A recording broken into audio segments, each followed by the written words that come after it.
Alright, so today we're going to be talking about attributes in classes, mainly four functions that will help us understand or getting values of attributes and updating them in our classes. So let's get started.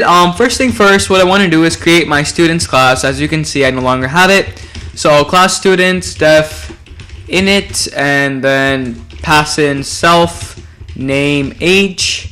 Go ahead and set the attributes. Self.name is equal to name. Name. Self.age is equal to age. So that's an init function. I'm not going to put any other function after that because I just want to show you some quick simple functions we can use with attributes, and functions don't really have to do with anything there. Now I'm going to initialize student1. I'm going to set that equal to students, and then let's go ahead and give it a name. I'm going to do what's a good name? Fred. Fred's a fantastic name. So Fred, and age, let's do 17. Okay. So this is our student 1, and let's go ahead and make one more. Student 2, just for the fun of it. I mean, you don't really have to, but for the purpose of this lecture, it's fine. So Fred and Mike, and his age is 12. So we have student 1 and student 2, and the four functions I want to talk about today is, well, the first function at least is called has attribute or has attr. And all this function does is if it checks to see does this attribute exist or not. For example, if I call the has attribute function on my student 1 and I say, hey, does my student 1 have the attribute age? Then it returns true. I can then check for let's go ahead and check for grade. Does student 1 have a property called grade? So if we do call this function, it gives us false. So you can use this has attribute function to find out what attributes do your students have. And you're probably wondering, well, that's sort of pointless, right? Because we already know, since we have initialized the class with these main parameters, there's nothing else you can initialize it with. However, you're wrong there, because what you can do is you can set specific attributes for specific objects. For example, let's say for Fred example, student 1, Fred, let's say we also had to specify which grade he's in. So how do we do that? Right now, bringing student 1 down here, if I try adding a grade value, it's going to give me an error. It'll say, hey, init takes 3 positional arguments but 4 were given. We don't have any argument for grade. So how do I add an attribute to my first object, grade? Or how do I add grade to my first object? Well, this is where our second function comes in. It's called set attribute, SET-ATTR. And all the set attribute does is it'll set an attribute to our class.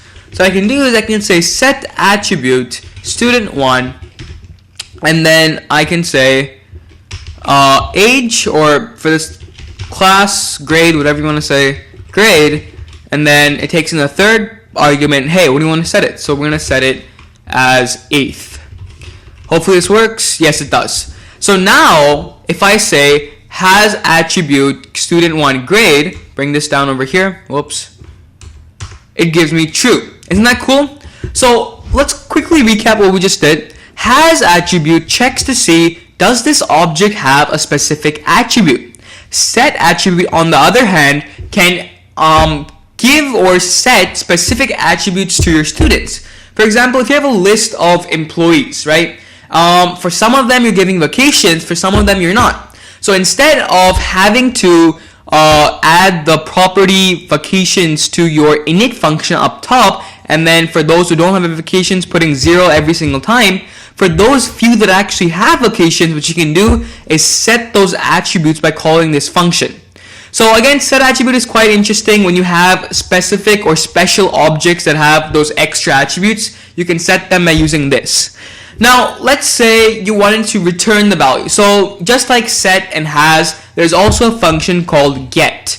So all get attribute does, and it's just like what we've talked about before, is I can get any attribute I want by calling this function.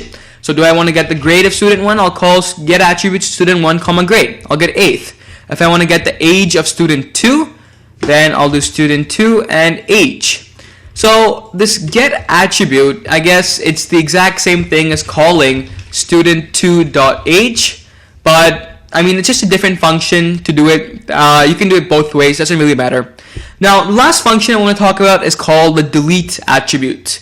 So just like there's setting, there's has, there's get, there is delete. So what if we're talking about grades here and you're like, oh, I don't need to add his grade anymore. How do we delete student 1's grade? Well, if you're a step ahead of me, it's going to be delete attribute and then student 1, comma, grade.